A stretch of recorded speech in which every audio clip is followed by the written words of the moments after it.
Alors, bienvenue au Festival des Libertés.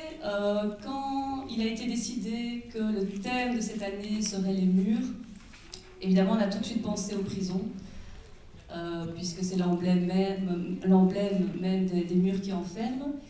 Mais petit à petit, s'est imposé à nous plutôt l'idée de traiter de la surveillance électronique, puisque les murs de l'enfermement allaient se déplacer au niveau du domicile des justiciables. Le système de la surveillance électronique, ici, c'est un système qui comporte, je veux dire, deux éléments techniques principaux, en partie 3. Donc il y a le bracelet électronique qu'on met à la cheville d'un détenu, puisque pour l'instant en Belgique c'est uniquement une modalité d'exécution d'une peine et pas une peine autonome, donc c'est quelqu'un qui est en prison et qui sort de prison pour avoir le bracelet électronique. Et alors, au lieu, soit à son domicile, soit au lieu de résidence, on vient mettre ce qu'on appelle en jargon le box, donc une sorte de boîtier qu'on met normalement au milieu de la maison, et donc qui réceptionne les signaux émis par le bracelet. C'est donc une assignation à résidence sous surveillance, notamment électronique, parce qu'il y a aussi une guidance sociale. Quand quelqu'un est mis en surveillance électronique, il y a un assistant de justice qui va avec lui, qui élabore un horaire, et selon les activités de la personne, s'il travaille, s'il suit une formation ou quoi, il a des horaires où il est autorisé à partir de chez lui et puis à rentrer après l'activité.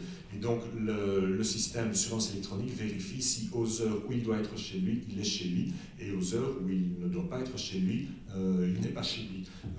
C'est une mesure qui est souvent présentée comme justement répondant, enfin essayant de favoriser la réinsertion et de ne pas avoir les effets désocialisants de la prison, mais en même temps c'est quelque chose qui est d'une telle rigidité que la réinsertion, souvent ça isole même la personne, ou qui doit ou mentir, ou trouver des excuses, ou chaque fois jongler avec le système pour arriver à avoir une vie sociale normale. Dans les autres modalités d'exécution des peines, même à l'extérieur, il n'y a pas ces difficultés-là, en libération conditionnelle, en libération provisoire, libération à l'essai pour les internés.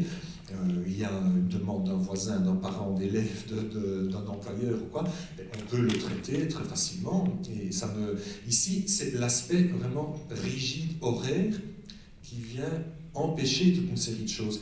On se rend compte qu'en fait, la surveillance électronique est un peu jouée comme une auberge espagnole, c'est-à-dire qu'on a voulu faire tout à la surveillance électronique.